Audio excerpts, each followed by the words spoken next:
All right, it is 4 p.m. Welcome to the City Council work session for Tuesday, June 17th, 2025. Our first presentation this evening is a presentation regarding fiscal year 2025-2026 General Property and Liability Insurance Program. Leanne? Thank you. I will invite Chris Faraday from PDCM and just want to note that he also has Iris with him. PDCM has been a trusted partner and provides invaluable expertise all throughout the year. So I just wanted to thank them for that while they're here, and they are going to provide a presentation on our renewal. Thank you. Welcome. Thanks, Leanne. Thanks, Council. Thanks for having us here tonight. As Leanne mentioned, my name is Chris Faraday. I am President and CEO of PDCM Insurance. I do have my colleague Iris Varing with me as well, who is acting as, in a lot of ways, the City of Marion's outsourced risk manager. We've had the pleasure of working with your group the last 3 years, and I want to start by saying we're around a lot of communities. We're around a lot of staffs, and I think the staff and the community that you have here in the City of Marion is really second to none. We had the opportunity to watch both everything down from Ryan to the team that we work with Leanne and Stacy, just incredibly professional. And I want to acknowledge that because when you do deal with public entities all the time and you see different communities, to be able to see people that are really operating at a high level, and I always say use the analogy of mall cops to ninjas. You have a bunch of ninjas here that really are shining. So I just want to acknowledge them and say thank you for the work that goes into this as well. So I feel like if you've been in the insurance industry in the last year, you feel like you are constantly getting rotten eggs and tomatoes thrown at you. And the reality is it's a tough marketplace. And what we're continuing to deal with, which really started obviously in our community with the changing convective weather pattern and some of the issues that we're facing on a day-to-day basis, those have kind of permeated now across the Midwest. And we're finding that those pressures and those billion-dollar events are really putting significant impact on assurances, especially on the property side. And so as many of you probably are seeing as you go through your own internal home or business insurance relationships, those are challenging right now. And so it takes a little bit of creativity and a little bit of trust to work through those things together. And so hopefully tonight we can have a conversation, all right, how we've partnered and I think where we're looking at from a partnership perspective. What I'd like to talk a little bit is, I think it's always important to look at what our goals are for this. You know, it's always easier to say we can do this cheaper, but really when you're in a vibrant community like Marion and you've got a unique growth pattern of adding great new areas and things that are part of your internal community, we've got to look at it the right way, which is mitigating risk and looking at making sure we're protecting our community for the catastrophic. And certainly, you know, you have been through the catastrophic, so I know that that's something that you keep in mind as well. We're also always looking at how we might take more control rather than just, you know, working with a pool or an insurance company. How can we as a city take more control to be in really spending our own money wisely rather than just passing it on to the insurance company? So we've talked a little bit about emerging risk. Obviously, the reinsurance costs and the cost of the inflationary factors are things that are real and impact the insurance renewal as well. If you've had any type of repair work done or you've seen what's happening in some of our supply chain areas as it relates to auto-related claims, things that maybe have historically been a little depressed, those are really now coming back in full force. And so that in itself is also providing some rate constriction on what we're seeing for communities across the state of Iowa. So this is just a quick graphic. I think it's important to look at. These are billion-dollar insurable events that have happened, and this is not over the last 5 years. This was last year. So in 2024, these were all billion-dollar insurable events. And I think there's sometimes we look at it in the Midwest and think, oh, those are the fires, those are the hurricanes. But really, as you look at this, we could draw a circle around the middle of that map, and it's conductive to what we're seeing, which is the Midwest has a tough weather pattern. And we're seeing that the insurance industry is really responding from a pricing perspective on how to approach it. So the other piece that's always important to look at is like, hey, how are we performing as an organization? How are we looking from a claims perspective? And what are we doing to make sure that we're presenting ourselves as the community to the insurance carriers? This is just a quick 3-year snapshot of our claims, and we average about 30 claims a year. These claims could be everything from a property claim to an auto accident to anything that relates to employment-related situations. And so we are seeing a little bit of a trendward up, and that's not outside of normal for the state of Iowa. You're kind of trending exactly along the line that we had mentioned, which is as much as we want to try to prevent claims, some of these things still happen. And what we're finding is when the claim happens, the cost of the claim is elevated. So as we are part of, the city of Marion is part of ICAP. ICAP stands for the Iowa Communities Assurance Pool. It is a group of municipalities across the state of Iowa that have come together to create their own risk retention group, which then goes out and purchases other coverages and things to be able to do economies of scale. This is our renewal presentation from them. And so as you look from fiscal year last year to this year, we are a little bit of an increase, but I want to point out a couple of quick factors. Obviously, we've added a lot of property value, right? With our public works building, the new park, with some of our new pieces that we're bringing in. So when you quickly first look at that initial property change, it's a little bit jarring in terms of percentage, but the percentage is really a 7% net rate change, which is kind of right in line with what we're seeing in the insurance industry. In fact, if anything, maybe on a little bit on the lower side. So as we look across the board from last year to this year, we're right at about a 9.9. So I'm going to round down instead of saying 10. We're around 9.9. 9.9% increase from last year to this year, with the great majority of that, as we look at the pricing, falling in really those two hot button areas, in our property renewal and also in the physical damage side with vehicles. As you do vehicles on and off, and as they trade on and off, that certainly affects the pricing as well. Okay. Finally, I think it's always really good to see what we have, right? What does our liability structure look like as a community? And this is how our current structure is built. So really quickly, left from right, we have general liability, which covers the public for bodily injury or property damage we may do or we may be caused by our negligence. We have automobile liability, again, with all of our vehicles that are out on the road that are with that exposure. We have law enforcement liability. And when we first started working together 2 years ago, this was a real hot button across the country. We've seen a lot of a temperature reduction. I think a lot of the work of law enforcement doing a great job of really responding to some of the pressures that needed to be addressed. And certainly Marion has done that, and the record's been fantastic. Public officials liability. This relates to really the liability that you have as council and the folks that are around the table in their role as executives for the organization. And it's that failure to breach type of duty claims. And then finally, employment practices liability. This covers our exposures that we have as employers: harassment, discrimination, wrongful termination, those types of things. So we have $2 million per occurrence on all those. And above that, we have a $9 million umbrella.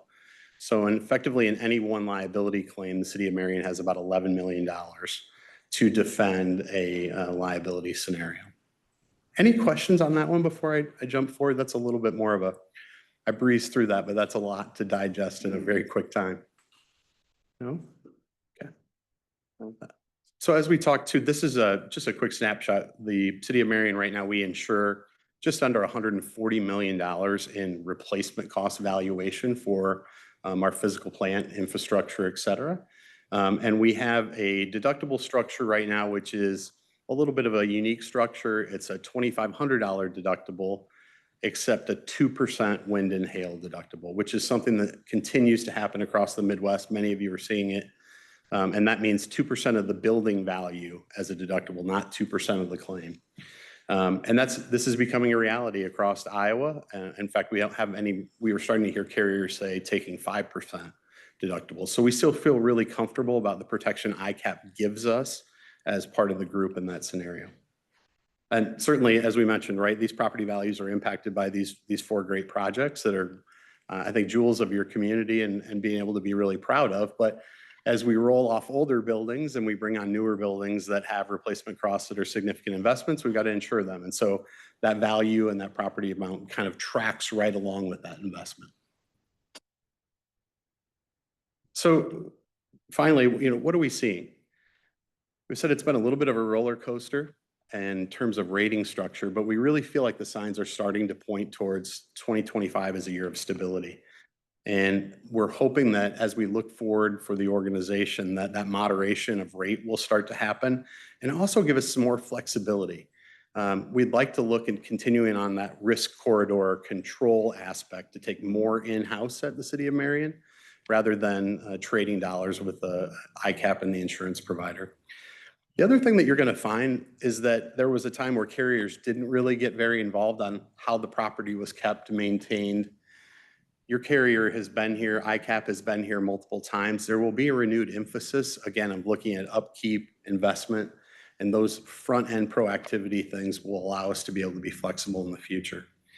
With that, I'd certainly open up to council or any other questions that may be out there. We've really enjoyed this relationship. Again, I think you've got an incredibly professional and outstanding staff that our team's enjoyed working with. So what questions can I ask for council? Answer. Go ahead. Yeah. With respect on this slide, emphasis on weather preparedness and property value reporting. What's your observation relative to weather preparedness? How are we performing in that area? Or are there things that we need to work on more aggressively going forward? So what I would say is when a carrier brings an issue to the city of Marion as part of their kind of risk review, and as they're out in your community looking at buildings, your team has been fantastic at responding.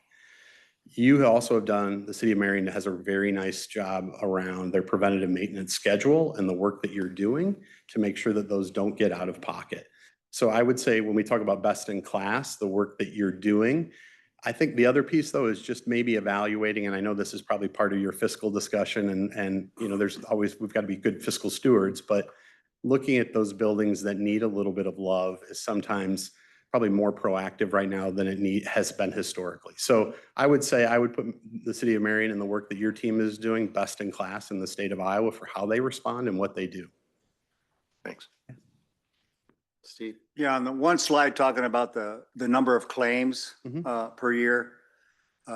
So does the city and your firm both look at the types of and the size of claims turned in? So is there any situation or any concern that we may be turning in too many small claims, which may increase the frequency and therefore be a concern? Great question. So our team, as well as the team at Marion, do a monthly claim review where we discuss open claims and kind of identify those trends of, does this make sense for us to self-insure or turn in? All right. And to date, no, I don't see a trend where we're, you know, maybe utilizing cash flow for insurance. And Kara certainly does a great job on the larger related claims where we're communicating. But no, I don't see that as a trend here at all. And, and we do in other communities where it's used as cash flow. Yeah, very good. Thanks. Okay. Good question. Thank you.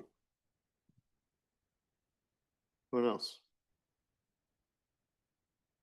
Great. Okay. Thank you for your time. Appreciate it. Thank you. Next item is a discussion regarding Aquatic Center project.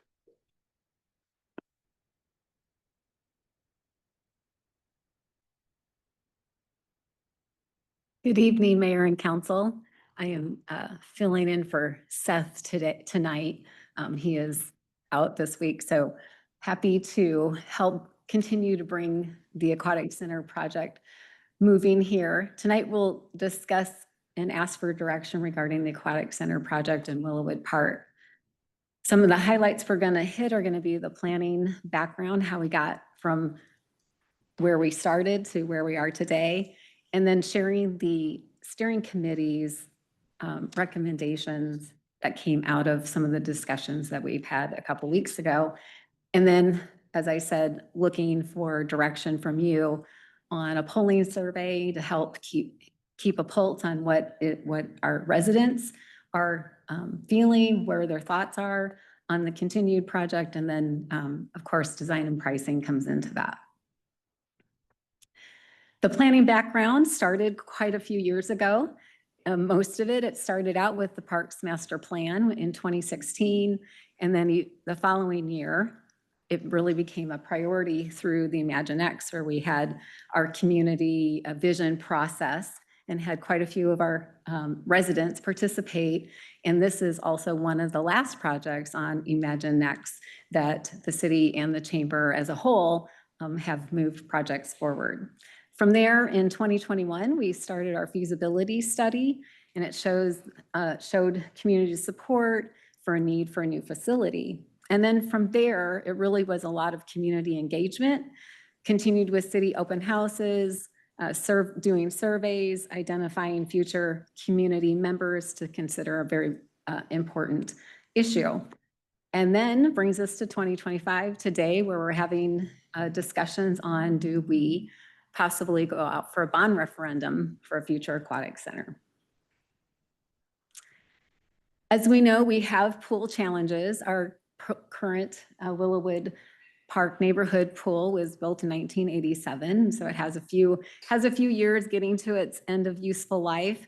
We have seen concrete failures in the past. We've seen broken pipes. Certainly after 40 some years, we are also seeing obsolete mechanical systems. One of the most recent things that we've heard and seen and have worked through is just the pool heating and trying to find those parts for the equipment to keep it going and keep moving it along.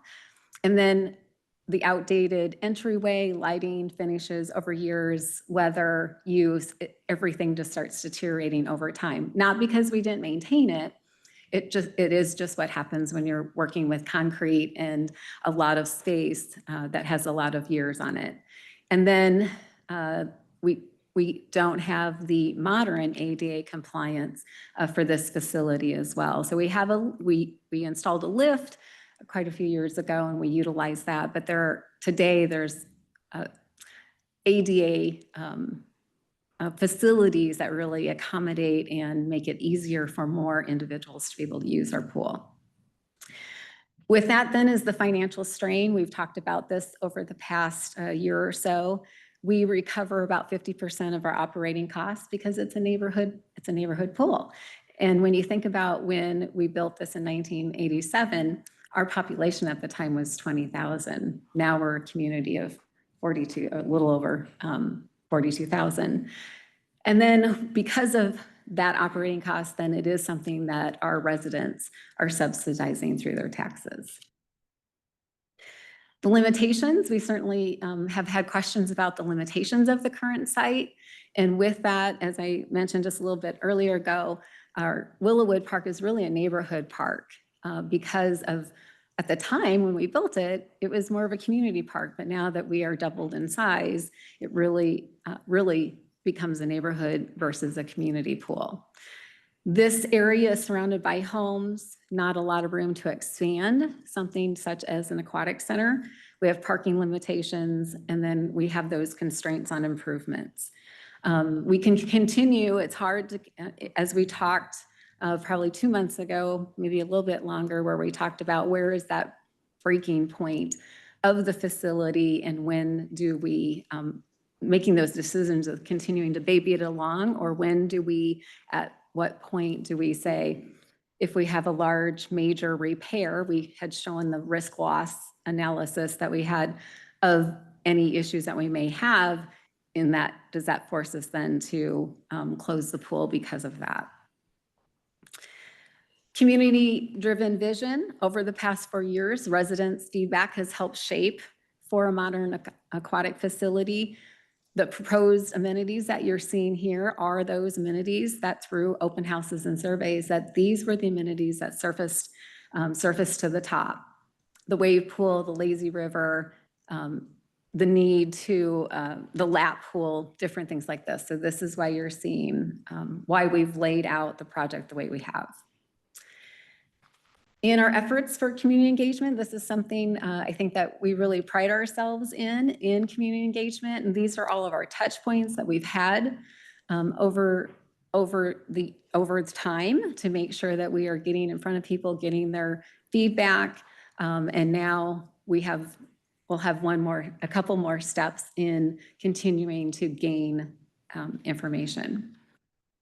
Upcoming, we will have a referendum survey, which is the polling survey that we've shared last week or 2 weeks ago. And then we have our Uptown Market, Willowwood Market, and then of course, our website and printed information that we'll continue to share. The plan site, to get everyone familiar again, the plan site is on the corner of 31st Street and 35th. and north of Highway 100. And it's that little, it's the top corner. It's about 24 acres. We do have that purchase agreement in place for this specific project. Now getting to the steering committee's recommendations. As Seth presented along with Myron and Water's Edge, went through what that pricing, the 30% thematic designs, what that cost would look like. The steering committee reviewed those and provided a recommendation that you see here today. In the lime brighter color, that's the base project. So this is what they've asked us to present to you. This is their recommendation, is they would like us to take the base project, which is all of those items listed from the lap pool to the lazy river, also includes the infrastructure, water, sewer, streets that would go along with it, and the pedestrian pathways. That total came to be 46.1 million.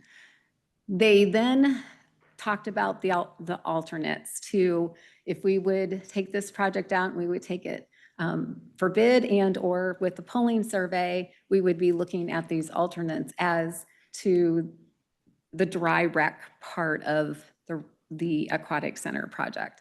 Is that something that people would want to add to that $46.1 million? Same with some of the other two items, the Ninja Course system and the mat racer slide. That obviously is part of the wet side of it, but it was one of those were the two that were kind of listed towards the bottom of the priorities. So you can see the lime green, and then it had the Ninja Cross and the mat racer. And then we had some conversation about Willowwood, and I have to say that this was a really good conversation. We heard from many of the steering committees, committee members, to just kind of have those conversations. You'll see here that they have for Willowwood that they would really like us to just put that into our capital improvement process, and that it would go against all of our other projects. With this, you may notice it doesn't have the trail connection on here, and or the pump track, which was for bicycles. That was not something that they really saw that was something they wanted to move forward with. And so you see these items here that they wanted to see moved into the capital improvement plan process. This just kind of lays out just for the aquatic center. The lime green is that 46.1 million. This is what it would include. And then those alternate items such as the mat racer and the slide. So you can kind of see how it's laid out and how we would come in along with what the new street, the roadway would look like. One of the other important pieces to your decision process is certainly the property tax impact, and how does this project affect our debt service, and how does it affect our residents? So you'll see here, we have worked with our finance department along with DA Davidson to model this out for us. So you can see with a $46 million project, what that impact would be over a 20-year period. If your home was had an assessed value of $100,000, that homeowner would pay $80.90 for the year. Then if in the polling, and from our residents that we determined that pickleball courts are really something that they would like to see move forward, then that $2.32 would be added to the $80.98. So it's an a la carte kind of layout there that you can see both residential and commercial. This just shows you the debt service levy projections. This is working with our current projects and how this lays out for fiscal year 26 to fiscal year 30.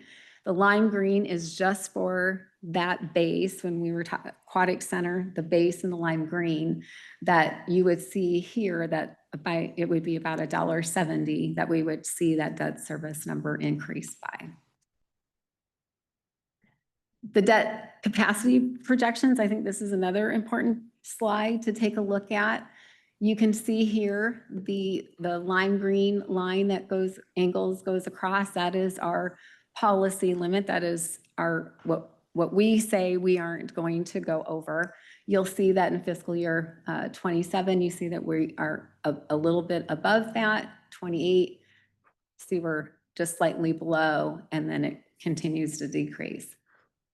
And those are just the snapshot of today. So if anything changes with any of the capital improvement plan, those types of things, then this could certainly change as well.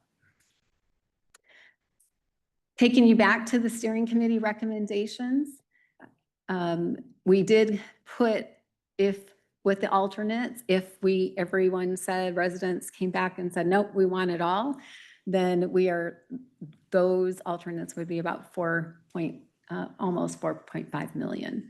The Willowwood capital improvement part of that, just to give you kind of an idea, if we demoing and decommissioning the pool would cost about 700,000. So when you're thinking about what would that look like in our CIP, the demolition of that is what that would look like. As a whole, all of the parking, playground, farmers market pavilion, that ranges about 6.5 million. So the polling survey, the purpose of the polling survey is really us gauging our community in support and determining the funding tolerance. This is something that we do think is an important piece to how do we move forward. Do we have tolerance for the base dollars of the aquatic center at that 4.7 or 4.6? And then what are those alternates going to look like? We would send this survey out, we would mail it, and it would be distributed to every household, and the responses would be gathered either through online or by paper. We would want to issue this the week of July 9th. The deadline would be then the 28th, and then we would want to come back to council with what that polling survey data provided at our August 19th meeting. So council's direction here, open up discussion and have some direction as to what your thoughts are about the steering committee's recommendation. Is that something that you're aligned with? Is it something that you would want to change, the alternates of it, and how we present the polling survey as we send it out to our residents? Okay. And then this just takes you back so you can kind of see what is the aquatic center base, what are those alternates, and then the capital improvement plan for Willowwood. So the steering committee's recommendation is as to how this is presented to the community for their feedback of what they're willing to support.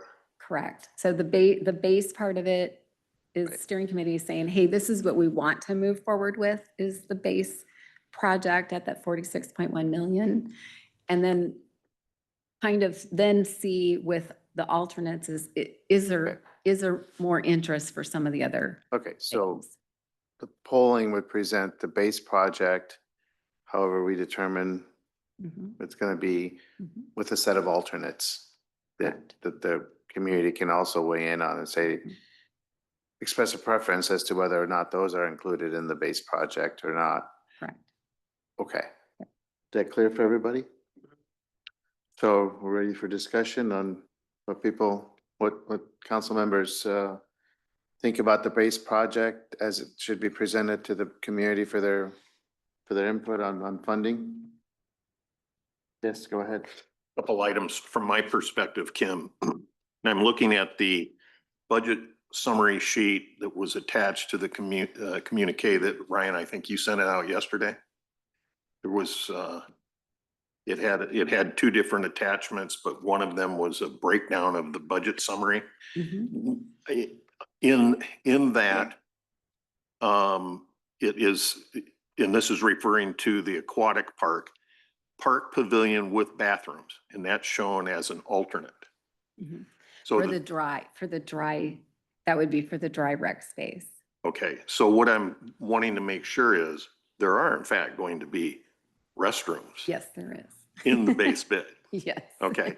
And just maybe for the record and common awareness, I confirmed through Ryan that the 8 shade structures that were specified in the probable cost workup last fall are retained in the base bid. Yes, correct. Okay, so we're gonna address that. The only other thing, and this is, I'm probably gonna tread into Steve's area of interest, but this this depiction that we have on the screen shows 12 pickleball courts as an alternate. But the budget summary that we were all provided shows 6 pickleball courts. So what I'm trying to understand is, in the base, Yes. are there pickleball courts There or is not? There is not. So what I'm just wondering then is, since it, okay, that clarifies that. So that we're making a whole, a single decision on pickleball courts, whether it be core or an alternative. Okay. It's also worth noting 3 of our council members are on the steering committee, so they can add context as they wish, or also just explain maybe a Thinking. little more about the thinking behind it, or yeah, go ahead. Yeah, I can start, and then if Sarah will want to jump in. Our discussion kind of, and what I brought up in the steering committee was going back to even my Gazette days when we were first kind of presenting this project, and I was sitting at one of those tables. We talked a lot about, the designs, and it was every story I kind of wrote back then was tied. This is a $40 million aquatic center project, and that included, we assume that included everything that we saw in the designs, including the wave pool, which I think is a big important point. Originally, the wave pool was in the alternate section, which to me, I think that's a big part of the aquatic center. And so moving that over to the base to make sure that when voters are voting on this, they're voting for the full thing, because otherwise the wave pool would have probably been in the capital improvement project later, and prioritizing that against other projects, we don't know what we're going to come across in the next few years. Depending on what happens with budgets, natural disasters, anything can come up and affect that process. But looking at that, I think we took Willowwood from the base to capital improvement to keep it simplified, and to keep it to what was kind of talked about from the beginning. The aquatic center is around a $40 million project. Granted, we're including right now, base project has the infrastructure and the streets, so that adds a little bit of that cost there, which I think personally is really understandable. We need those things to have that project. And then for some of the alternates regarding just like pickleball, I see the alternate section as a great potential area for a capital campaign aspect of this. Pickleball, we've gotten a lot of requests for it. I think there's a lot of interest for it nationally. I think there's a lot of organizations, different community groups, whether here in Iowa or across the country, that would be interested in helping fundraise for this. I know we talked about mini pitch potential partnership opportunities in the future if this bond were to pass. And I think some of those aquatic center pieces that are alternates are just more obtainable, one, either through capital improvement, or two, through a capital campaign. Just smaller amounts than the wave pool, which is kind of almost the cost of the Willowwood Park piece. So, and if the survey comes back and the pickleball results are outstanding, then, originally the base project had the 6 pickleball courts and then 6 for alternates to extend. But I just wanted to give a little bit of context behind the thinking. And doing this did bring down the base project costs a little bit. But yeah, I just wanted it to be digestible, simplified for the voter, so that they're only voting on one project, essentially. Yeah, and to add a little more context, I think, this project did come through the community visioning process. I mean, we've all known we need to replace our pool, but this form of the project came through the community visioning process. And this is what the community said that they wanted without thinking about costs or anything, just this is what the community desire was this project. And so we've done all the work to come up with the costs, and now we take it back to the community and say, you know, here it is, this is what you wanted. Are you able to support this or not? So I think it's a great process. I do agree with the recommendation, and this has been in the back of my mind for some time, of removing Willowwood Park redevelopment from the vote, from the project, because I think we said, you know, the Imagine Next project was a water park or a new aquatic center. It didn't say redevelopment of Willow Park. And so I think to keep it simplified, as Gage said, and to keep it just narrow and clear for people, I think people need to understand exactly what it is they're voting on.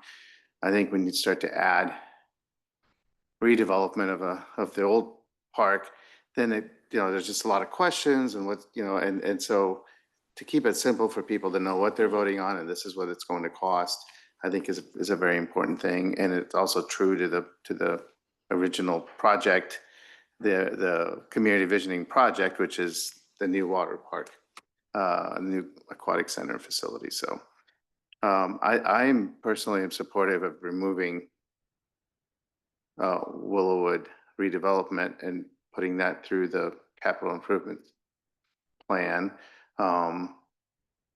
As far as the alternate items, I guess I can be convinced in various ways as to what should stay or go, but I'm generally supportive of the way this is laid out personally. So, yes, Steve. When we talked about this 3 years ago, we looked at different packages, and I believe I was probably the only one at that time not in favor of including the wave pool. That's still my same position today, that for the cost of that, looking at this area and this facility, and I know we're calling it an aquatic center, but if we're going to really still look at this area, I personally feel that the money, instead of putting it in the wave pool, you put it into some of those alternates, pickleball courts, playground, and pavilion, which gives our citizens some aspects that could be used more than 2.5 months out of the year. So I'm probably going to be a singular vote on that, but that's at least an opinion I will throw out. The one item I disagree with at this point is, I agree in general not to include the Willowwood dollars. I mean, I understand that we got park improvements all the time. From that standpoint, I agree on that. I also agree 100% with Gage's comment where he said we cannot predict what will happen to the CIP in the future, what may be included and what may not, and what those priorities will be. So if we do not include anything today, there's no assurance that it will get done in the next 2 to 5 years. With that said, the one item I do strongly believe we should be including in our base project is the demolition of the old pool. We don't need the redevelopment. I understand we can leave that up to CIP and competition for other park projects. But I believe it is a disservice to anybody using that area, a disservice to anybody in that neighborhood to see an abandoned hole in the ground, which could be, there are probably going to be some issues with people going in there, vandalizing it, wanting to do skateboarding or whatever. I don't know what can happen, but to me, that hole in the ground needs to be filled in. So that's the one change I would make to the baseline. Otherwise, again, I would take the wave pool out, but I understand that's me only. I would feel more strongly about filling in the hole of the old pool. And again, from a personal standpoint, putting my business cap on, I get a little heartburn looking at the direction of our debt capacity. Again, I've ran a business for a lot of years. Our goal was to reduce debt, to get out of debt. And when we start reaching those levels that we're talking about here, I think that is going to present more challenges for this city for operating it. I mean, the citizens are going to make this vote, but I'm just telling you, as I sit here, that gives me concern on an ongoing basis due to the magnitude of this debt that may be added. So those are my comments. You Thanks, appreciate Steve. that. Next. Sarah, go ahead. I agree with, and I was a part of the committee as we were talking about this, and there was just some really in-depth discussion on, I think the Willowwood side of it was more of the easier discussion to take that out and put that more into, on the city's responsibility. Also sitting on the, with Gage and Will on the, Neighborhood parks. yeah, Neighborhood Parks Committee, where we've got 3 other parks we're talking about. One new, two new, one redeveloped. I mean, this kind of fits into that bucket to me of how we're handling those sections of our park. And I agree with Gage, when he talked about the pickleball court options, the playground, what we do with that dry side of the park. It really isn't, it's really about listening to people. We told people to go for pie in the sky. I mean, we really said, tell us if we could do anything, what you want. They've done that. And now we're like, yeah, but everybody wants it, be included, until you start seeing the number on the bottom. And then you start saying, well, we want great, but like, do we need this? Do we need that? And it's not a complete menu item. We understand it. But at the same time, we also, need to be respectful of the costs that have increased significantly as this discussion has continued. I do have a question as to why, and in a committee meeting for the aquatics, there was the discussion of the difficulty in breaking out some of these parts of the base project to understand. But I still have a little bit of a question as to why we have the utilities and the Alexis Lane and the 35th Street extension in there, and they're not part of why we're putting this in that bond, and why we can't have it as a part of our plans, as part of the city's contribution in the project. That raises my question a little bit. I think of this as an amenity. People are looking at this as an amenity vote, and some of this other part of it is on the city. I think the note we were also told was on the alternatives, that it would be harder to put in the Ninja Cross system on a secondary than it would be to put in the racer slide system if we did have to add that because of. Correct. Yes, because yes, I mean, there's some foundation things that we need to be concerned about. Wave pool as an example, that is something that would have to have, you have to have more concrete, more foundation to be able to hold that. Also knowing, I think one of the other things that we talked about at the steering committee level too, was that with the wave pool specifically, that today this is the price. If we put it in later, we would essentially see a 40% increase. So I think that was one of the reasons why let's just put it in the base price. Yep.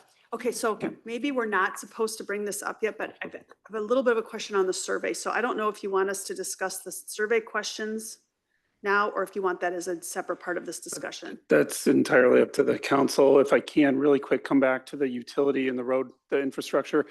Really, it's about what is the total project. Certainly, if council wishes to not have that part of the referendum question, or the survey, I mean, we can call it out as the utilities and infrastructure would be this much as part of the project, but that is under Iowa law. Anything below ground is not subject to a referendum. Anything vertical, as we're talking about here, would be. So do we know how much of the 46.1 million are the lane extension, 35th Street extension, and utility infrastructure? I mean, I get a pedestrian pathways that a little more because that's Right. But those other 3. If memory serves me correctly.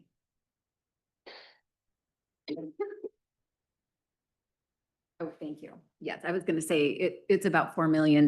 So when if I look at the breakdown, road improvements was 3.9. Okay, so about 4 million. So I looked at Yeah. that. Well, that's Just for the roads. Just, yep, for the And infrastructure. without the roads, this project can function, No. can Right, operate. correct. Okay, so Can I add something to that though? go ahead. Those roads, I mean, Alexis and 35th, the extensions of those. That's been in the plan, no matter if the aquatic center were to go here or not. So that's, those have always been in the plan to extend those in those Okay, but exactly like that. So through what, No. Yeah, they funding, are. through which funding process? no, I'm just saying the long-term vision of the Oh, city has always okay. been to extend 35th all the way to 100, Alexis over, Grand over into that area. That's always been the long-term plan. Yeah, we could talk about a long-term plan for lots of streets throughout the entire city. But those streets are not going to be touched upon unless this project is done. Until So- the area is developed, right? So if this wasn't going in there, and eventually when that area gets developed, then those streets are gonna go in. But if if we're not doing this project, those Wouldn't be right dollars for now, those streets right. will not be in our CIP at all. Right now, correct. But if the owner of that property comes tomorrow and says, hey, I want to develop, or I've got a mega box store that wants to go in, well, we're putting the streets in. And they will pay for the At street. their expense. What I was just trying to say is those streets have always been planned to go in that area.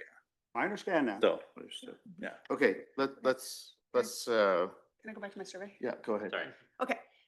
So on the survey, couple things. One, we ask people on the additional features and we tell them how much they cost, but I don't know that most people are gonna break out what that means to their taxes. Is it possible to have that reflected in, Like we did with the other. yeah, chart. in the, like we see in the other chart? So instead of just saying the pickleball courts are 1.3 million, that it says that, and it would say it would increase by the, whatever the little chart was that had the, by 100,000 is There we this go. one. Yes, So we're somewhere include that chart so you can kind of add that in. examples. Yeah, I'm really, yeah, you Yep. know, you all know me. I mean, I need it like quick Yes. and to the point. Yeah. And then the other thing, I think this is a really good survey, with some great information in it. At one point, there was a question though, that made a note, Marion residents would pay a discounted rate for season passes to the new aquatics park. Is that only season passes or are Marion residents, and I know this is really getting in the weeds, but I think we will be asked this question as people are filling this out. Is it only for season passes or do Marion residents receive a discount on a daily rate if they just came and bought a ticket? It may be something we just need to answer before we, Yeah. I haven't seen them before, I don't know. Yeah, we can, So, I mean, even at the current pool, they're getting a subsidized rate. But so maybe the question is, would people not from Marion have to pay more? mhm. On a daily, let's see here, this is season passes, but if you're doing a daily pass and you're a Marion resident, do you still receive a discount? Mhm. Because if that is the case, we might want to clarify that on that Yep. question. Thank you. Thank you for the feedback. That's all I got. Okay, next. Anyone else? Go ahead, Grant. So I want to jump back to the wave pool. I think there's one school of thought that labels the wave pool as that unique feature that only Marion has. And that would drive ultimately attendance and therefore revenue in the area. I don't know if Des Moines or other metro areas have it, but certainly nothing in our immediate corridor area. Mhm. So there is, I guess, an attractiveness to that, you know, that will have net positive benefit on people coming here. But given the magnitude of the dollars, certainly it's important, I think, to have the community decide on that as an alternate. And I'm not sure that we can present it in two ways. I'm just interested in, I guess, my colleagues validating the notion that the wave pool is kind of a distinguishing feature that will drive ultimately attendance and revenue. And is that valuable enough to keep it in the base scope? Yeah, just for context, as far as like the wave pool it's about $3.5 million. So when you're thinking about the overall project and what that specifically costs, Right. I think you can weigh that in your thoughts too. Steve. Just to answer his comment, there is a wave pool in the one in Waterloo. Mhm, yes. Yeah, the other ones I don't think Lost have it. Island. Lost Island, yeah, they have a wave pool, Yes, but they do. Okay. others near here, nobody does. Correct. Yep. But that's a private venture. Mhm. Right. And a water park, not a aquatic center. Yeah. Is there any scenario where revenue would help offset some of the cost? I don't know. Maybe that's a crazy idea, but I'm just asking. Yeah, for we're the sake. early in those stages. So depending on what all is in there, certainly we can, earlier projections, feasibility study, it had shared that if we did the aquatic, the pickleball, all those different things, that it would operationally pay for itself. But until we really understand, are we going with, aquatic center, the base project? Are we adding anything onto it? Those things will make a difference. Not having the Ninja Cross system in there, it changes that business plan a little bit too. So we're really early on in what that looks like, and it's in progress. Seth has worked on it. It's in progress. However, we really need to understand what are we moving forward with. And so that's that we going can off of do- the 2021 study, which said that it could be break even, Right. but that's for operations. It doesn't cover Correct. debt service. Correct. Yeah, so that was my question. So best case scenario would be break even. I figured that's the answer, but I thought just, just ask it anyway. Leave no stone unturned, I guess. Go ahead. I just want to go back to the wave pool point with my thinking, but also a question. So in the survey itself, even though the wave pool is in the base, are we still asking specifically about the wave pool to get feedback from No, folks? it's all in the base. That's just okay. Got it.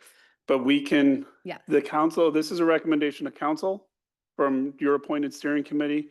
So whatever the consensus is and direction from the council, we can adjust the format of the survey. So if ultimately the direction of the council is say, have the wave pool as a alternate to gauge the community, we can format it that way. My only thinking is I do think it should be part of the base project, going back to what I was saying earlier. When Ninja Cross system's a little bit different because the wave pool is a body of water in this project, which, walking into that, if the voters decide to approve this project, losing a body of water that size for a project, a place that's going to be as busy as this, is going to make a big difference in people's experience and I think enjoyment. It will just be nice to have a place, another big body where a bunch of people can go and not be all in the lazy river or in this couple pools, especially as this will be a regional draw if approved and built. So I think it should be part of the base because that's what we were talking about in the original design, and those were the pools of water that were labeled from the beginning. Okay. But I am still curious about what residents think about that specific part of it. That makes sense. I will go to Will and then come back to Steve. Oh, you wanted to answer? Go ahead. Go No, ahead. as we talk about the wave pool, as we go on, I would certainly entertain everybody's opinion about whether the wave pool should be included in the base or as an alternate, since Grant brought that up, and I would probably support that, but I'd be interested in hearing everybody's opinion on that. Okay. Will? I kind of go back and forth. I'd like to see the wave pool in project. I kind of back and forth of having it in the survey or not. Because in my mind, I think too, if we leave it in the survey as in the base project and the survey comes back from the residents saying that's too much, then that's where something we could pull back out to lower the cost if that's what the survey is showing. I was gonna real quick say something about pickleball courts too. There's always that if we don't put in pickleball courts, there's always that possibility that a private entity may say, oh, there's this huge aquatic center going in, like down in North Liberty, let's build a big indoor pickleball court facility. So that could happen, and then it's off of the city's plate too. It's a private, because we have in the neighborhood plans, we've got some pickleball courts going in other areas in the city. And then one thing, I think you might have brought it up in the committee meeting, Sarah, the Munir parking. So if there is no dry rec, is that parking lot a necessity right off the bat? Not at the size. I think we could probably reduce it.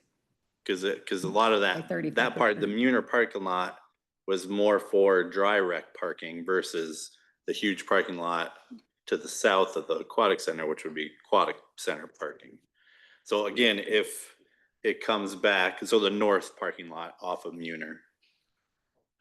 So if it comes back again, Mhm. that's, the residents are not in favor of that dollar amount, that's something that could be pulled out also. Yep. And as we continue to refine those numbers yeah. and get the polling information, we'll be able to decide whether that's something that we need to, that we can reduce those parking spots or not. Yeah. So, and just back to my point too about private entity doing pickleball courts. I mean, it could spur other development around it that's recreation. So, I mean, playground and pavilion and stuff like that, I could see that being obviously on the city, but Mhm. maybe some indoor basketball courts get put in down there, or who knows, or in the area too. So, So the alternates, the aquatic park alternates, people will be able to identify those as support for those or non-support individually. So I guess from that standpoint, why, I wouldn't mind having the wave pool be an aquatic park alternate, because we're still gonna get people's view on it, and you can always throw it back in or throw any of them in, but that way you're getting an opinion on that item rather than having it lumped in with everything else. That's just a thought. Yeah, I mean, I'm okay with that too. In my mind, like internally, I can treat the wave pool as that base project, but for the community's sake, for the survey's sake, to get that feedback, I think having it as alternate isn't a big deal. Because if it's overwhelmingly a yes on that one, then we put it back in. If it's overwhelmingly a no on that one, then, we'll have that discussion and pivot if we need to. Yeah. Sarah, I think I look at it overall though, I wish we knew how much of it, we're gonna survey our Marion residents, but that wave pool part of it is kind of a driver, which could be from people not in our area who would come specifically because of that, which means it's a revenue driver compared to just the aquatics. And that's the only piece that concerns me. To me, it's kind of a special draw that makes it unique from the other. And I was just trying to Google search how many wave pools there are in Iowa. I won't make you figure that one out, but I was just trying to count back and see how close they are Yeah. for that feature. Because then, it is unique. I mean, I'm not going to use it, but it is unique. Will can use this one first. Yes. So that's my only, that's my only concern, is without having the budget numbers of how this cash flows, and working for an organization that, will tell you that a well-run pool loses, 300,000 a year, and a terrible one will lose 500 to $1 million. And this is a bunch of pools. So they are really tricky to ever make as a revenue generator, but we hope that as an amenity, it brings in people, and at least as a break even, or we find ways to have these additional opportunities that can raise the revenue for the project. So anyway, I just want to throw that out in the wave pool. Right. I'm hearing a split between that, whether we put it in as an option or whether we keep it in the base. yeah, we haven't heard from Randy. Where are you on that?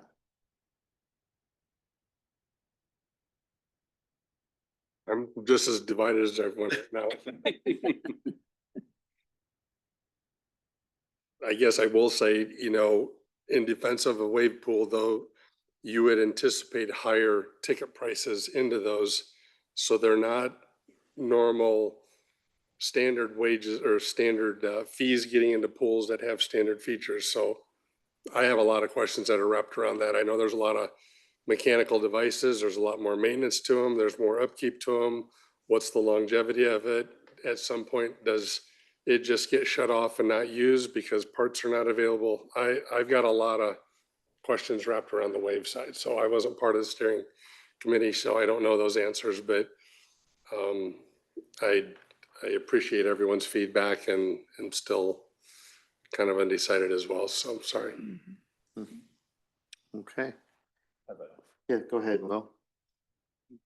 So in the survey, could it, I was thinking about how to put it in there, the wave pool in there. Could it be a base project without wave pool, base project with wave pool, so that it's, instead of it being an alternate? Just have its own specific question. Right, so have two base projects, one with, one without. That's kind of how we, yeah. Just, I mean, feel like that might appease all sides, because then it's not an alternate. Mhm. It's still in the base, but it's not in the base, but it's not. an It would give alternate. you, it still would give you a sense of where the community stands on the wave pool. Mhm, mhm.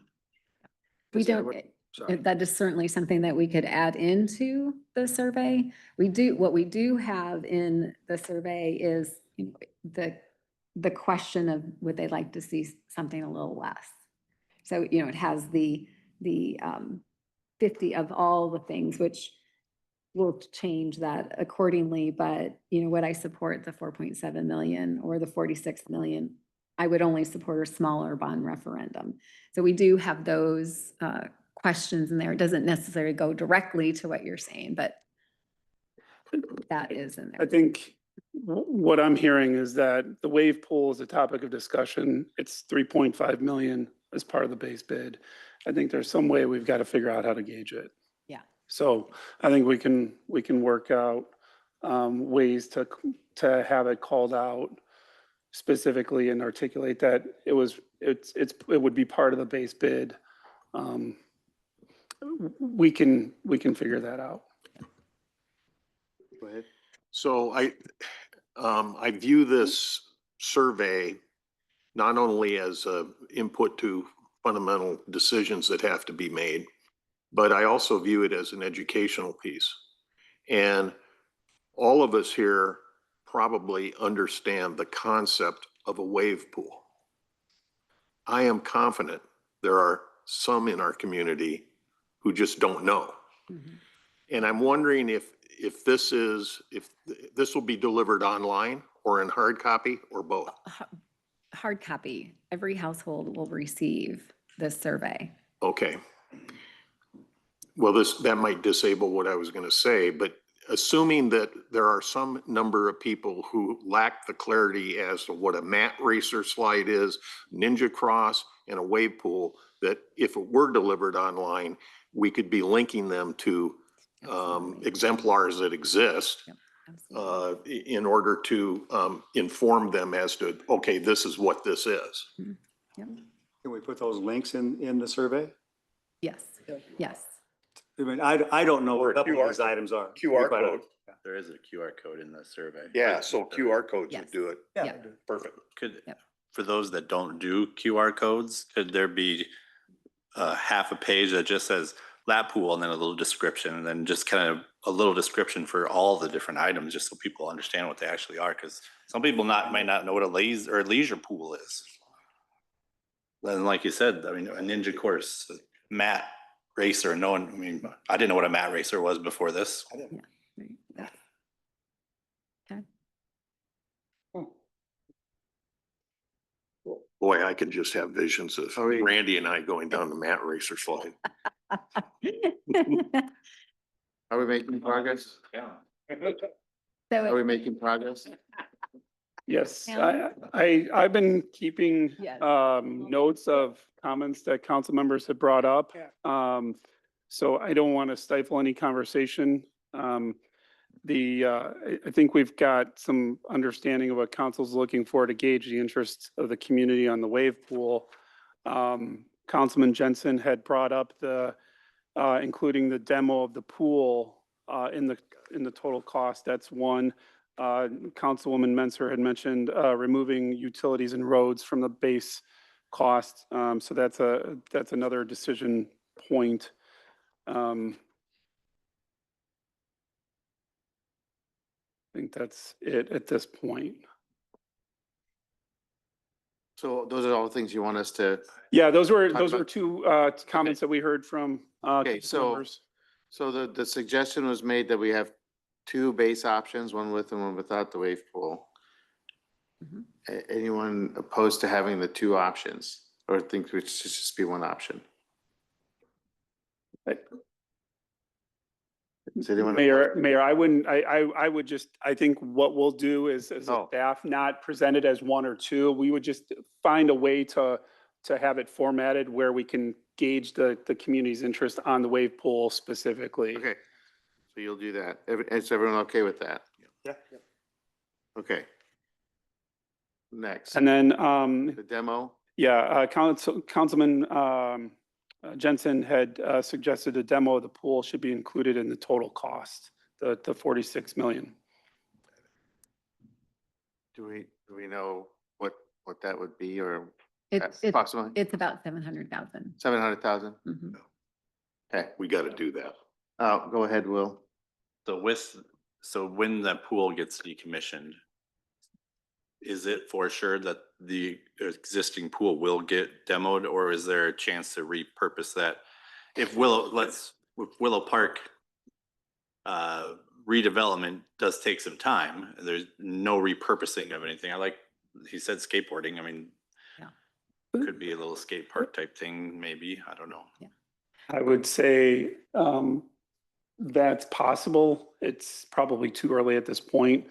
I think once we get the survey results back and we have more data for the council to chew on, that will kind of help us determine next steps. Because that answer makes me think that it's not in there because maybe we don't demo it.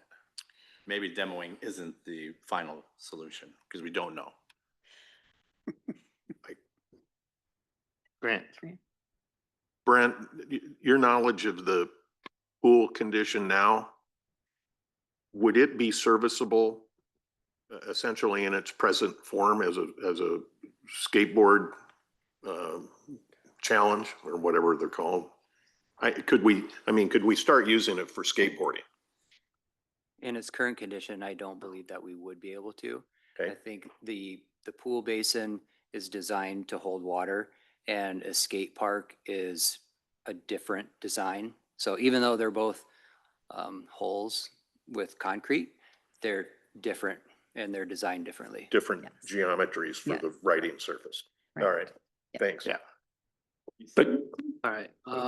Councilman Brand, I think as we continue to go along this process and move forward, get the results of the survey, I mean, that's going to be a discussion point that the council will continue to have. So what you're talking about today is a step in the process. And so there'll be additional opportunities for discussion by council and direction to us on if we need to explore something like that. But at this particular moment in time, I we wasn't getting at, let's figure out what to do with it. Yeah. I was, if it's not a done deal that it's getting demoed, then maybe it doesn't get put in the base price.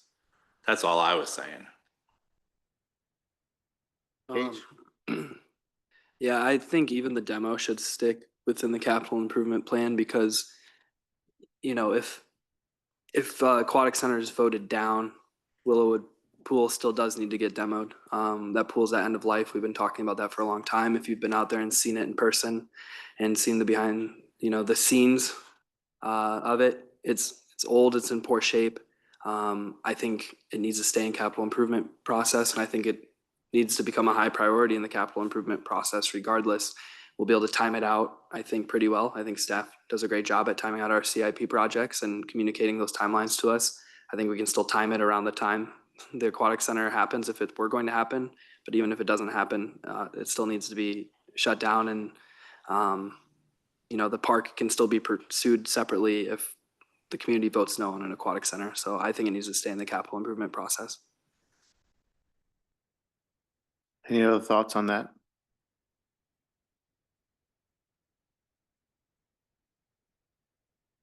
Okay, We need a consensus, right? And you, so we know there's at least one person opposed to including the cost of demolition of the pool. I guess my question is if the aquatic center isn't approved, like, I know we have to invest in the pool and keep it going. I mean, I don't know. So I guess we haven't talked about that, what happens. So, anyone who is on the same side as Gage, that it should just be part of the CIP, and who feels that it shouldn't be part of the base cost of the project, the demolition of the pool? Anybody? I want the whole park to the side. Like, to me, it's the aquatic center. Yeah. It's the aquatic center. We're voting on that, not anything to do with any of the other parks, not anything to do with the demo, any of the piece of that. To me, that is the city's responsibility to figure out how to pay for it. So that's three of us. Anyone else? Okay, so the other four believe that it should be part of the project. I do. I'm torn. Oh, I hate to say it. But let me just illuminate a concern I have. This is a complex project that we're asking the community to weigh in on. And so our conveyance of that scope needs to have a heightened clarity so they get it. And that is kind of the basis of why I'm torn on having it in or out. Either way achieves that objective. It's a matter of, do we want that Willowwood pool structure removed and leveled at the time the new aquatic center is nearly ready for opening? And everything else about Willow can just remain in abeyance until we figure out how that plugs and plays in the capital improvement plan. I think I'm starting to talk myself into decommissioning and digging it out of the ground. But that was the basis of kind of me in the middle of seeing it both ways. We just have to have clarity in our polling. I think that if there's any chance that it may not get demoed, that I think it's not in the base pricing.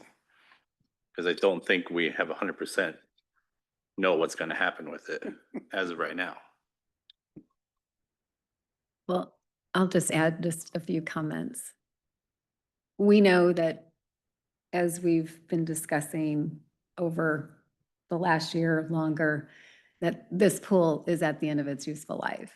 So we are preparing ourselves, preparing our residents to understand when there's a major expense, we have to then weigh out, and that's going to be a council decision to weigh out, is it worth spending $100,000 or $200,000? A lot different from spending $500 or even $5,000 to get us to baby it along. But I think the reality at the end of the day is that the pool isn't going, it won't be able to stay an active pool because that time is going to come. And so we have to be prepared for that. The other thing that you're going to have to weigh out is the operational cost. You know, if we have referendum passes, we have the aquatic center up and running, then that's the conversation to have is, are we able to maintain that pool, even if we're babying along the way? So that's a whole nother conversation. But I think in this moment in time, I think that's the reality of it.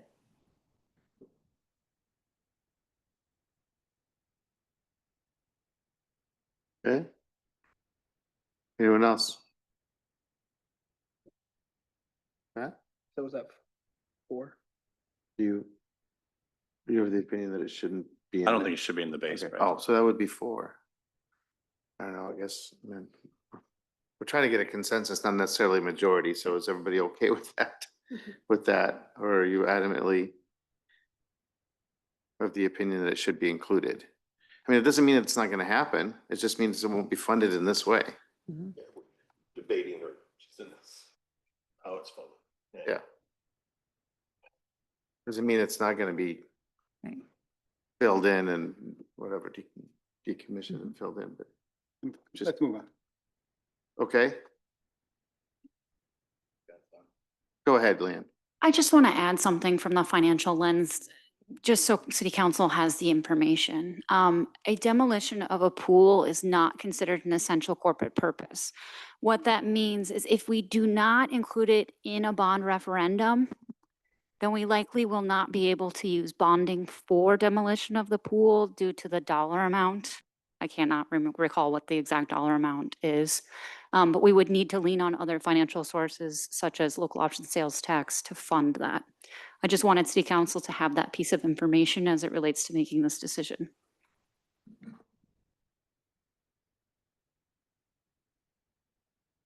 And I just listening to the discussion, I think there's a way where we can perhaps, and I'm looking at Amber, maybe what we can do is just put an asterisk that does not include the demo of the pool, then the demo of the pool would be this much. That way we're flagging it that we're educating our residents as to what the cost would be, and that's.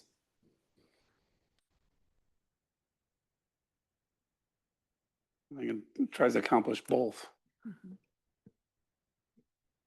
Okay, was that acceptable to everybody? Go ahead. Yeah, I was just gonna, that's acceptable to me. I was just gonna say that I think the more in there, the more information in there that goes out to the residents, the better. So if there's little, not everyone's gonna read every single thing, but some people will. So as much as you can put in there, I think it'd be beneficial for everyone. Okay, go ahead. This is not for the survey, but it relates to it. Like, so is there a story or is there information to be told about how much we're putting into this pool right now that is on its last leg? So we just had a heater go down. I don't know if that's been repaired or if that's about to be repaired, and then we had to patch it together.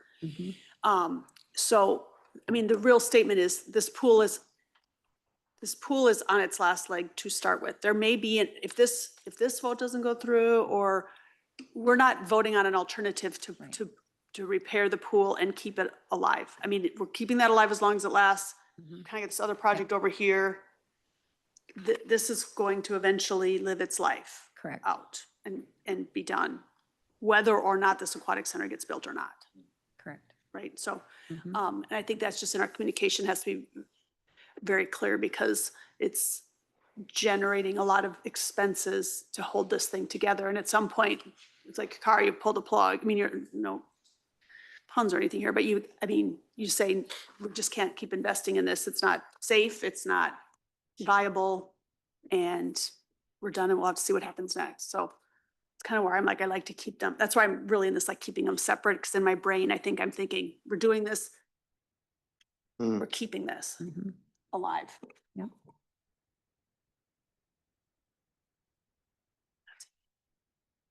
Okay. Utility and roads. Okay, yeah, utilities and roads included in the base. So without the roads, the project couldn't happen, right? Right. And without the projects, the roads probably wouldn't be being built. A Right. developer would be putting them in when they finally develop the property. Right. Okay, so but for the project, I mean, the roads wouldn't be going in. Yep. Any thoughts on that, whether or not they stay in the base cost? I think those are much more closely tied to this project than is Willowwood, but. I agree. Just gotta be ready to answer the question. uh, Why is it there? I mean, I think there's people who will not, we're explaining it here as to why that's a part of this bond referendum. Why am I voting on this? I want aquatics. I don't think about the fact that everything that goes in underneath it or with it.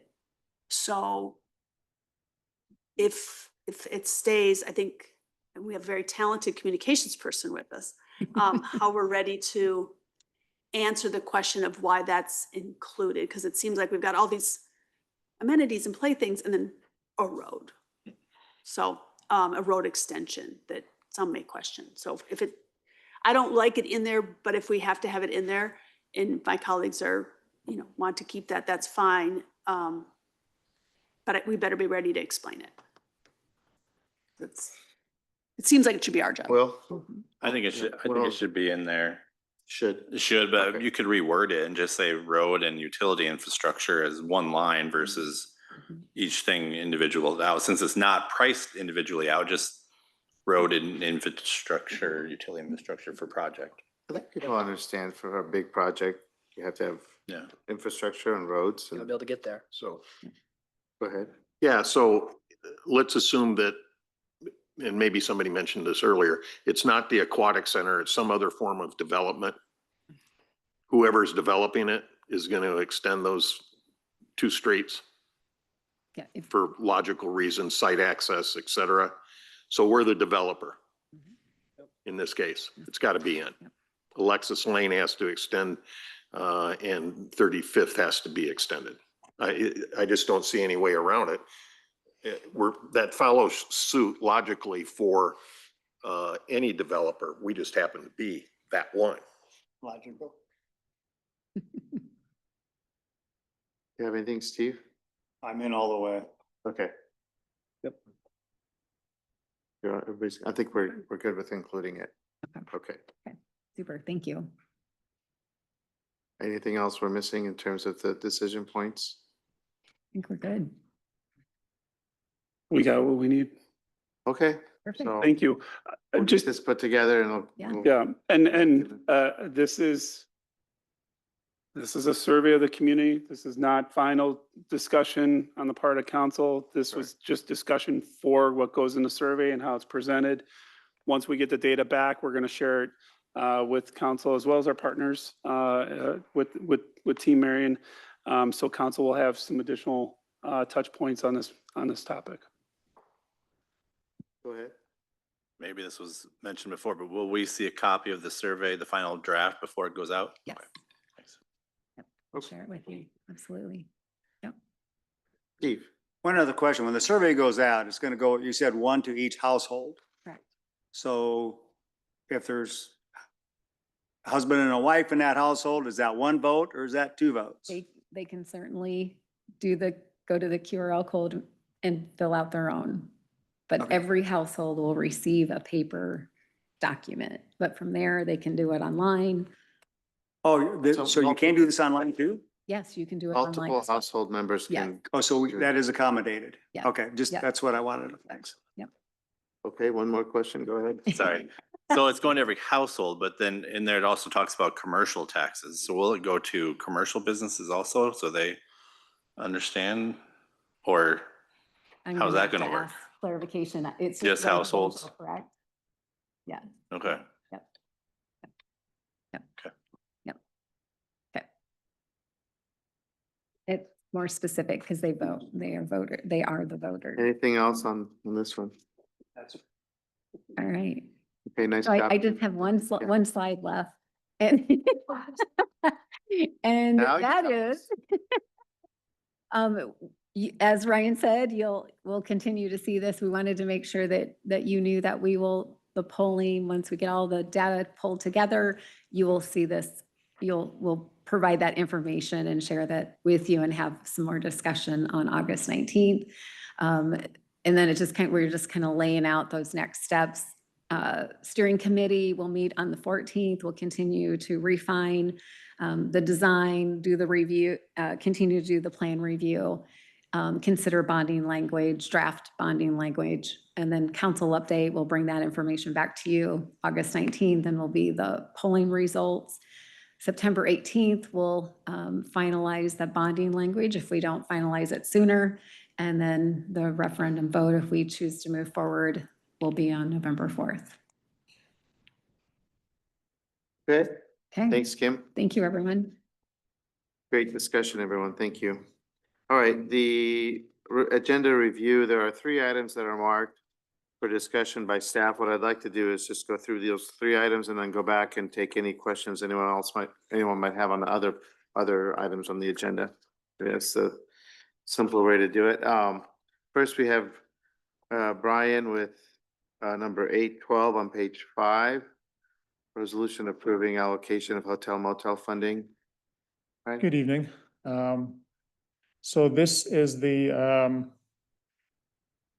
hotel motel funding for fiscal year 26. So as part of the budget process, the grant program specifically, the $50,000 was kept in there by council for the nonprofit grant program. So this is separate. The other part of hotel motel, which was decided in the budget process, was for our partners at the chamber, uptown funding, and our own parks events. So this is a separate grant program for $50,000. We did have an increase in requests over last year. So here on the screen, there was 9 applications, and to the total request amount of $114,000. So our hotel motel review committee reviewed the applications. They scored the applications based on certain criteria, and we have 5 members of that committee. So Council Member Sternad is our council representative, and then we have 2 staff members and 2 residents. So they met, and their recommendation is on the far right column here. And so this would be up for approval on Thursday's agenda. So I just wanted to open up the floor to any questions about the process or any questions you had regarding the award recommendations. Questions? Brian, is this the number of groups requesting funds? Is this a longer list than last year? This is actually, yes, by 2. So there were 7 last year, and so 9 this year. And is it on the basis of those 2 additional that some of the funding that's being recommended is less than what we did for this FY? Could you repeat that question? Well, so I'm looking at Indian Creek Nature Center Barn to Farm 2025. The award was $7,500 for current FY, and the recommendation is 3 for the next FY. Is part of that being driven just by the fact that there's an increase in requesters? Yes, partly. And I mean, the committee does have conversations around what the type of event is. Some other of the criteria that's talked about, hey, is this a capital expense? Is it an operational expense?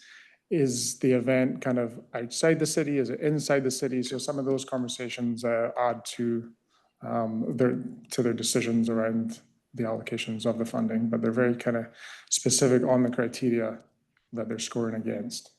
Okay, so things, I guess just in general, anything that is going to occur here locally within Metro Marion is generally receives a higher funding. Yep, that is as part of the criteria, yep. So can you share a little information about the drone show? It's not me. Where is that taking place? Your one drone? Where is it taking place? So I'm not an expert on it, but our committee were discussing that, and they felt that that was a very kind of unique event.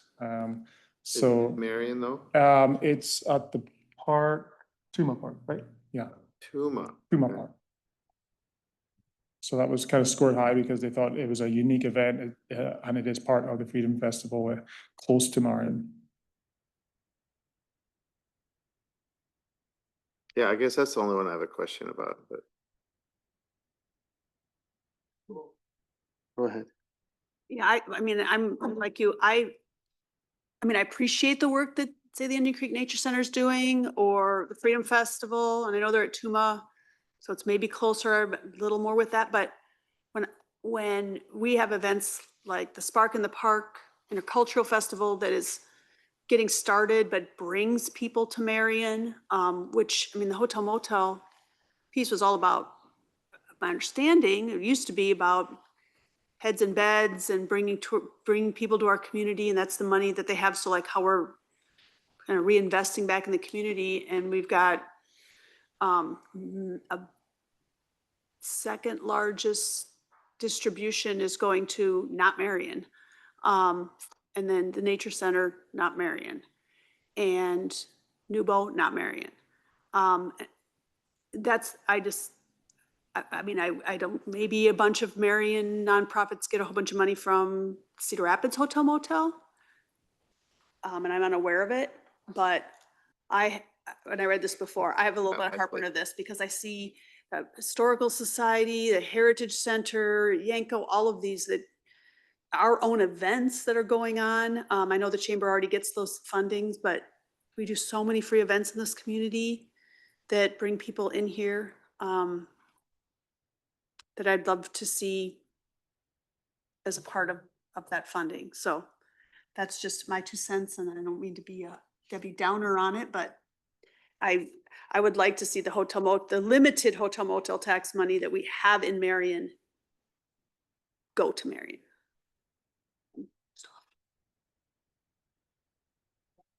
Yeah, maybe I'm territorial. I know we're a region, but we just don't have that much to start with. So that's I guess it's not a question, it's a comment.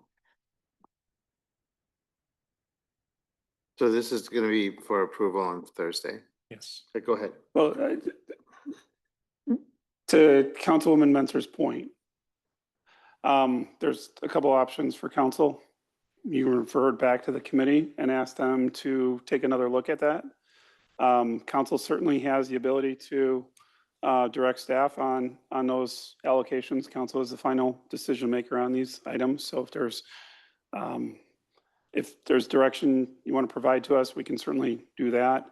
And then a third point, I would just say, I don't know the guidelines. I don't know what our instructions are, but that would be what I would ask is if that's Councilwoman Mentzer's point, if there's consensus on that, that would be direction that we would go back and rework our policy to maybe keep it more parochial. So we vote on it as a slate. We're either voting it up or voting it down. We're not. Correct, but this is an opportunity to provide some additional input, or if you want to refer it back, we can take it back to the committee and provide them with the input that we've heard, is if there's a consensus on that. I'm not saying I couldn't be way off base, so if my colleagues have any input on that, I'm not offended if you disagree. Well, I mean, like the Freedom Festival used to have an event in Marion. I'm not sure what happened to that. They had the Army Band, and for a couple of years they did a cookout in City Square. The fly-in. Was that a Freedom Festival event? Yeah. Okay. I didn't know that. Did the bike. But I don't know. Go ahead. Yeah, so I understand Sarah's comments 100%. That I think that might be a tweak we make to our guidance in the future, that should be an area of emphasis. However, the uniqueness of the drone show, I understand why that has some big dollars in it because of the uniqueness of that kind of a show. And since it's out at Tuma, I mean, that's a pretty centralized area with Marion and Cedar Rapids kind of coming together on that north side. So this year I'd be okay with it, but I just suggest, to follow her point, maybe we tighten that up a little more in the future as far as our analysis and discussion. I'm with Steve. I think, that maybe going forward in the future, we really try to focus on what Sarah said. I mean, that's also my understanding of hotel motel funds is used to bring more people to the city, to tourists, people to stay in the hotels. That's what, so I don't know, just if we can keep that in mind more in the future, I'd be okay with going forward today.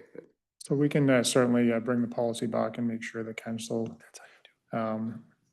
reviews that again at the start of this upcoming fiscal year to make sure that the criteria is everything that it still aligns with our. I think we've done a good job over the last few years of there used to be more sort of kind of things that weren't really related at all to bringing people to Marion, or or even events or things like that. I think we've done a good job over the last few years and moving away from that, but there's probably a little bit more we can do in supporting more local things and. Okay. Oh, go ahead. Well, Just to clarify too, the hotel motel money doesn't have to be spent on tourism. Only like 50% has to go to Yes. to tourism. The rest could go to whatever. whatever you want, really, right? You could Any build a general- sidewalk with it. Yep, any general purpose for the other 50% of the. I don't know if any of those events up there would put a head in a bed. I mean, I don't know who's I mean, maybe a few, but nothing. No, the festival, The arts festival is probably the big one for that. Yes. Park in the Park. Yeah. I think people might A few come people. from, A few people. Yeah. the soccer teams might come from other cities. What we can do is, what I'm hearing is continue with the recommended slate, but we'll go back and we'll make some fine tuning to the policy to bring back for council discussion and direction. Okay, thank you. Okay, thanks, Brian. Next item is D3 on the same page. Resolution approving purchase from CDW Government for network equipment.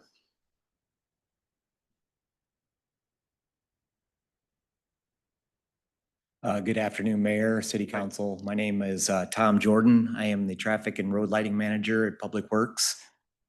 Good evening, Mayor, Council. I'm Tara Walker. I'm the Deputy Public Works Director. We are here to request approval to purchase network equipment switches and support and licensing and firewall protection that would provide security and remote access or remote staff access to our traffic cabinets. We are aiming to modernize and update the traffic signal network. We've teamed up with our IT department to work on a structured plan on our traffic network. We have pinpointed areas that needed upgrades to certain infrastructures. We have realized that our network switches are outdated and out of warranty and at the end of their life. Most of them are about 10 to 15 years old. And the new network switches are more modernized and to help with our next steps of upgrading our traffic network system. The benefits for these upgraded switches would allow us to remote access. So if there was a problem, we would be able to do it from Public Works off of a laptop instead of having to go to the traffic cabinet to figure the problem out. That would save us a lot of time and we'd be quicker at fixing the problem if there was a problem. The examples of remote access would be able to view live feed of our cameras, our detection cameras and our PTZs that we have a few out there that have SD cards in them now that are recording. So we would be able to, instead of going to the traffic cabinet if something was to happen and we needed footage, we could do it right from the Public Works Department. Excuse me. With these new network switches, we're preparing for future traffic management systems to be installed at a later time. Whoops, it was on there. Right now, if you see in the simplified traffic intersection today, like I stated, we have to go to every single cabinet to look at the detection cameras or the PTZs.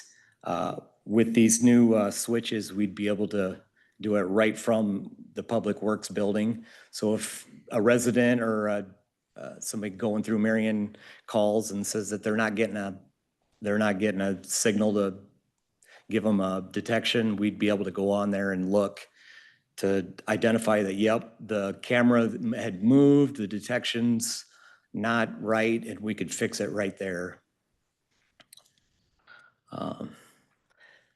And basically, after we get these new network switches, we'd be able to move on to, we're looking at a traffic system software that would do updates and give us data that's just further down the road. So, thank you. Okay, thank you. Do you have anything to add or can we take question now? No, bring take questions now. Questions? Okay, Yep. questions. Well, my question is it budgeted? Is it a It is- budgeted item? It is unbudgeted. When we went through the process of going through our network, we didn't think we'd get this far. And with, like I said, with the help with IT, we've made major progress on the network and realized that this is our next step to get these fixed, because without this, we're not gonna, we're at stage one, so. Okay, so with it being unbudgeted, where do the funds come from or? It would come from the road use fund. We do have a good reserve balance in the road use fund, and this is one of those items that as we analyze it from our finance department, it's a maintenance item that we really need to do and probably should have done many years ago, so. Okay, it's good to know. Okay. Questions? Are there? Go ahead. Comment. Well, the bullet point that secures traffic network, I think that's high value. The other thing is this $49,000 is being spread across 38 signaled intersections. Correct. So if you look at it at a per unit basis, this gives you a lot of capability and increasing the security. I think it's a worthwhile expenditure. We good? Everyone else? Okay, thank you. Nice Thank job. you. All right, the last item that's marked for discussion is on the last page, E4. That's Kara? Okay. That's me. Thank you, Your Honor. This item is highlighted simply to bring council's attention to it. If you recall, when we first proposed the amendments to Chapter 340 relating to all of our zoning and uses, the use of gas stations on Tower Terrace Road was pulled and referred back to planning and zoning for further review and recommendations based on council's discussion. And so because the ordinance, the temporary ordinance for the moratorium is expiring on July 1st, this resolution will extend it only as to the use of gas stations on Tower Terrace Road so that we have additional time to make our decisions. Okay, sounds clear. Anyone else? Anyone have questions or any clarification on that? Okay, so now we'll open it up to questions on anything else on the agenda that wasn't marked for discussion. Any specific questions on any items for Thursday? Okay. That brings us to the conclusion of the meeting. Thank you for joining us. We'll see you on Thursday.